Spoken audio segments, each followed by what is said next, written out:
Harka fuunee daawwattootaa fi dhaggeeffattoota sagalee Ameerikaa akka mul'atan sagaleen Ameerikaa sagantaan afaan Oromoo raadiyooniidhaan dambalii gabaabaa meetir baandii 22-25-31 irratti televezyiiniidhaan Itiyoosaatiidhaan kallattiidhaan magaalaa Waashingtan DC istuudiyoo 53 irraa isinii darba guyyaan har'aa Kamisa muddee 30 bara 2021 akka lakkoofsa Itoophiyaatti immoo muddee 21 bara 2014 qophii keenya har'aa keessatti gabaasaalee adda addaa qabna kan dursu oduudha. Oduu kan isiniif dhiyeessitu immoo Jaallannee Gammadaati gara sitti isin dabarsa.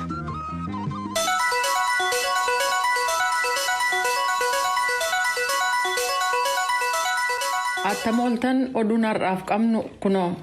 Dhimma Tigraay ilaalchisee marii gaggeeffamu kamiyyuu Hiwaat qofaasaa gaggeessuu hin danda'u jechuudhaan paartileen Tigraay keessaa 3 ibsa baasaniin beeksisaniiru. Saalsaay Wayyaanee Tigraay Baayitoonaa akkasumas Wuddib Nitsinaa Tigraay ibsa baasan kanaan hawaasni addunyaa wal waraansi karaa nagaan akka xumuramu yaalii taasisaa jiru ni dinqisiifannaa jedhan. Rakkoon jiru karaa nagaa akka furamu haleellaan samiirraa Tigraay irratti gaggeeffamu hawaasni addunyaa akka dhaabsisu. Gargaarsi dhala namaa danqaa malee akka seenu akkasumas biyyoota walitti bu'iinsa kana keessa harka galfatan ittiin jedhanis gocha kanarraa akka of qusatan jechuudhaan tarkaanfiin qabatamaan akka fudhatamuuf gaafataniiru. Nagaan waariinsa qabu kan argamus paartileen Tigraay keessaa hundaa fi humnootiin Tigraay keessaa marii hirmaachiseen ta'uu hubachiisee jira. Hawaasni addunyaas kana hubachuudhaan deemsa nageenyaa gaggeessuu qabaa jechuu isaanii Mulugeetaa Atsbahaa Maqaleerraa gabaasee jira. Barreessaa kitaabotaa beekamaa Tasfaayee Gabra'aab sirna awwaalchisaa har'a Waaree irratti magaalaa Asmaraa keessatti gaggeeffamee jira. Maatii, firoottanii fi hiriyoonni isaa akkasumas namoonni isa dinqisiifatan lafa argamanitti bakka Haas jedhamutti awwaalame. Bara 1961 Bishooftuu keessatti kadhalate Tasfaayee Gabra'aab barumsa isaas achumatti itti fufuusaa seenaa isaa irraa baruun danda'amee jira. Yeroo dargaggeessa ture kitaabota isaa barreessee ture 2 ummata waliin akka wal baruuf kan isa gargaare yoo ta'u jireenya isaa keessatti kitaabota 14 caalaa barreessee maxxansiiseera. Tasfaayee Gabra'aab dhukkubsatee Keeniyaa keessatti wal'aansa fayyaa argataatuu jiru umrii isaa 53tti lubbuun isaa darbuu Birhaane Barhee Asmaraarraa gabaaseera.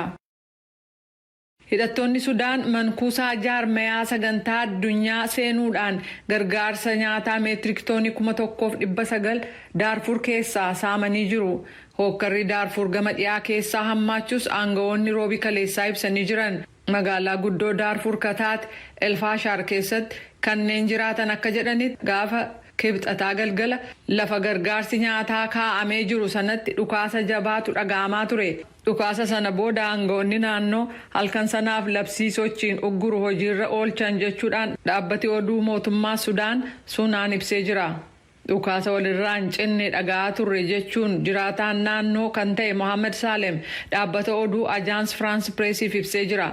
Aangawaan sagantaa nyaataa addunyaa akka jedhanitti gargaarsa nyaataa namoota akkaan miidhaman lubbuu oolchuuf jecha kuufamee ture kana hangam akka hatame qorataa jiru. Sudaan keessatti nama 3 keessaa tokko gargaarsa dhala namaa ka barbaadu ta'uu Sudaanitti qindeessaan gargaarsa dhala namaa kan tokkummaa mootummootaa dubbataniiru. Bulchaan Daarfur Miini Manaawi saaminsa kana balaaleffachuudhaan kanneen itti gaafatamoo ta'an seera duratti dhiyaatu jechuun tiwutarii irratti barreessaniiru.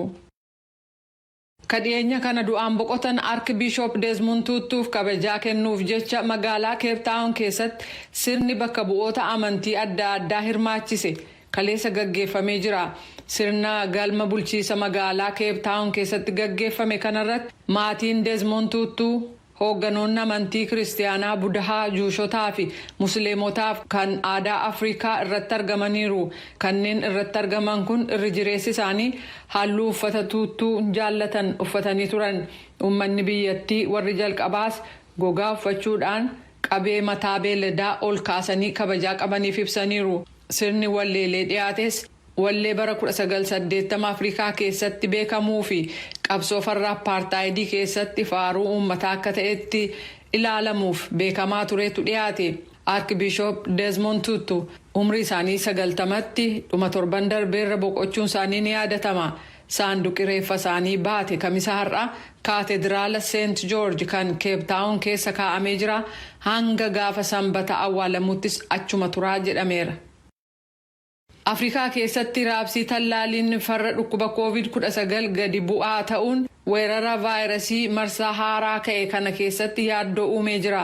Waaltaan ittisaaf to'annaa dhukkubootaa kan Afrikaa akka jedhutti 200,227 ta'an du'uun gabaafamee ture. Biyyoota Afrikaa keessaa 20 qofaatu hanga walakkeessa baatii muddee kanaatti uummata isaanii 100 keessaa harka 10 qofa tallaalee jedha tokkummaan mootummootaa. Afrikaan tallaalii argachuu dhabuun danqaasa guddaa ta'u yoo biyyootii dureeyyii biraa argame suuta gamas dhaqqabuun akkasumas yeroo dhaqqabu immoo uummata biraan ga'uuf caasaa ga'aan akka hin jirre ibsameera. Gaafa muddee 22 mootummaan Naayijeeriyaa tallaalii gargaarsaan argame kan AstraZeneca jedhamu miliyoona 1 caalaa yeroo inni itti hojiirra oolu waan darbeef jecha dhabamsiisuusaa aangawoonni beeksisanii turan. Gama kaaniin gamtaan Afrikaa fi waaltaan ittisaaf to'annaa dhukkubootaa kan Afrikaa tallaaliin sun Afrikaa keessatti akka oomishamuuf dhiibbaa gochuuf yaalaa jiran. Rakkoon biraa immoo biyyoota tallaalii argatan keessatti baqattoota tallaaluuf danqaa gama bulchiinsaa fi kanneen biroo jiraa jedhu dubbi himtuun dhaabbata baqattootaa kan tokkummaa mootummootaa yookaan UNHCR. Biyyoonni hangi tokko waraqaa eenyummaa gaafatu isa kana immoo baqattoonni hin qaban jedhan.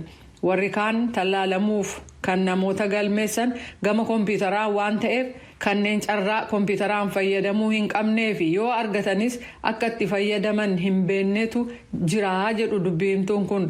Rakkoo kaan jedhanii kan maqaadhaan immoo tallaalii COVID-19 ittisu kan ilaaleen odeeffannoon sirrii hin taanetu faca'ee jira jedhaniiru. Vaayirasii haaraa argamee ariitiin daddabraa jiru Oomikroonii fi inni duraanii Deltaan namoota danuu qabaa akka jiran kan ibse jaarmayaan fayyaa addunyaa kanneen hin tallaalamin jiran biratti dhukkuba hamaa fi lakkoofsi namoota du'anis akka dabalaa jiru akeekkachiise. Daayirektarri jaarmayaa fayyaa addunyaa Dr. Tedros Adhanom akka jedhanitti saayinsiin gara tallaalee argamuutti yeroo nu geesse kanatti addunyaa irratti immoo lakkoofsi namoota COVID-19 dhumanii dabaluutti fufee jedhan. Lakkoofsi kun dabaluuf sababaan weerara kana dhabamsiisuuf walii wajjin hojjechuuf fedhiin siyaasaa hin jiru jedhu. Ilaalcha dhiphoo qabaachuu meeshaalee tajaajila fayyaa adda addaa of biratti kuusanii qabachuun vaayirasii haaraa kabiroon dhufuu isaatiif sababaa ta'ee jedhaniiru. Kun sagalee Ameerikaati. Iraan rookeeta saatalaayitii baatu gargaaramuun meeshaalee qorannoo 3 gara hawaatti erguu ishee dubbi himaan ministirii ittisaa ka biyyattii Ahmed Hossaani kaleessa ibsaniiru. Waliigaltee nikuleera Iraan kan bara 2015 tolfame lubbuutti toruuf jecha Iraanii fi Yuunaayitid Isteetsi karaa harka sadaffaa Oostiriyaa keessatti dubbataatu jiranii oduun kun dhaga'ame. Wanni ergame kun hawaa dhaqqabuunsaa garuu hin ibsamne. Biyyoota giddugaleessa bahaa keessatti sagantaa misaa'ilaa guddicha kan qabdu Iraan waggootii darban xiqqoo keessatti saatalaayitii furguggistee hedduun sababaa dhimmootii teeknikaan jala fashalanii jiran. Hoseeniin akka jedhanitti qorannaa gaggeessuu fi kaayyoon karoorfame milkaa'eera jechuudhaan televiziyoona Iraaniif ibsan.